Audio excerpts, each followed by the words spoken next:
My dear friends, നമുക്ക് നല്ലൊരു juice ഉണ്ടാക്കാം. എന്തുകൊണ്ടാണെന്ന് അറിയണ്ടേ? ആദ്യം ബത്തയ്ക്ക ചെറുതായിട്ട് അരിഞ്ഞെടുക്കുക. എന്നിട്ട് ഒരു ഏത്തപ്പഴം അതുപോലെ തന്നെ അരിഞ്ഞെടുക്കുക. അതിന് ചേരേണ്ട ഓരോ സാധനങ്ങൾ ഞാൻ പറഞ്ഞുതരാം. അപ്പോഴത്തേക്ക് എൻ്റെ ചാനലൊന്ന് ലൈക്ക് ചെയ്യുക, സബ്സ്ക്രൈബ് ചെയ്യുക, ഫോളോ ചെയ്യുക, കമൻറ്റ് ചെയ്യുക. Shoshamma kitchen food channel Keralam by Shoshamma. ആദ്യം ബത്തയ്ക്ക ചെറുതായിട്ട് അരിഞ്ഞെടുത്തിട്ട് നമുക്ക്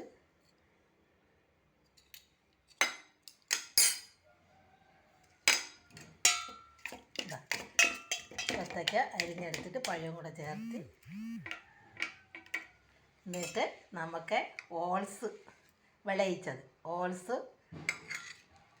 നെയ്യൊഴിച്ച് ഒന്ന് ചെറുതായിട്ട് ചൂടാക്കി എടുക്കുക. അത് അതിനകത്തേക്ക് മുന്തിരിങ്ങയും തേങ്ങാക്കൊത്തും എല്ലാം കൂടി ഇട്ട്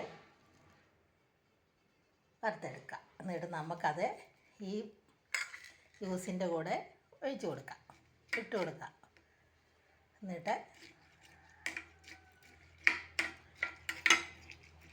എന്നിട്ട് നമുക്ക് ഒരു ഓറഞ്ചും അതുപോലെ എടുത്തിട്ട് പിഴിഞ്ഞു കൊടുക്കാം. ഓറഞ്ചിൻ്റെ നീര്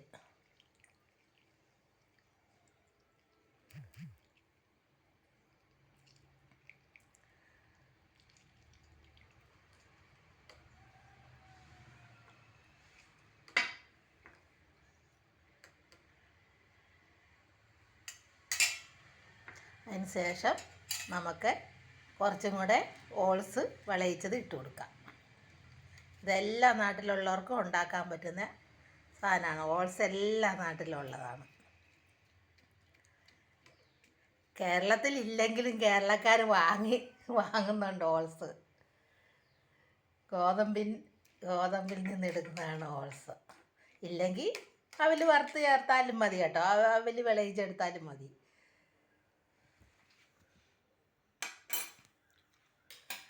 ഏത്തപ്പഴവും അതുപോലെ ചെറുതായിട്ട് അരിഞ്ഞെടുക്കുക. എന്നിട്ട് എല്ലാം കൂടെ യോജിപ്പിച്ചിട്ട്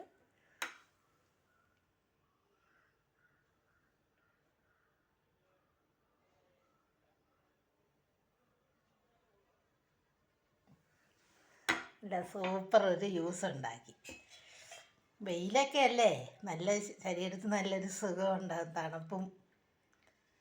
എന്നിട്ട് പഞ്ചസാര വേണ്ടിയവർക്ക് പഞ്ചസാര ഇട്ട് കൊടുക്കാം.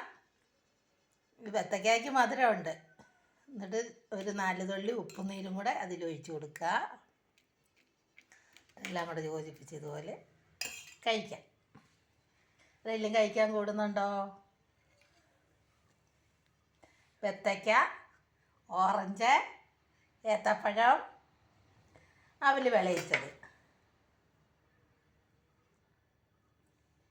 എന്താ, ഞാൻ അവൽ വിളയിച്ച് വെച്ചിരുന്നത്. അവലല്ല കേട്ടോ, ഓൾസിൻ്റെ അവൽ. കണ്ടോ, ഓൾസ് ഞാൻ നെയ്യൊഴിച്ച് ചെറുതായിട്ടൊന്ന് വറുത്തെടുത്തു. അതിലേക്ക് മുന്തിരി, തേങ്ങാക്കൊത്തും എല്ലാം കൂടി ഇട്ട് കൊടുത്ത്. കണ്ടോ, ഉണക്കമുന്തിരി തേങ്ങയും കൊത്തി വറുത്തിട്ട്. എന്നിട്ട് നല്ലൊരു ജ്യൂസ്. എല്ലാവരും ഉണ്ടാക്കി നോക്കുക. ലൈക്ക് ചെയ്യുക, സബ്സ്ക്രൈബ് ചെയ്യുക, ഫോളോ ചെയ്യുക. എൻ്റെ ചാനൽ മറക്കണ്ട, Shoshamma kitchen food channel Keralam by Shoshamma.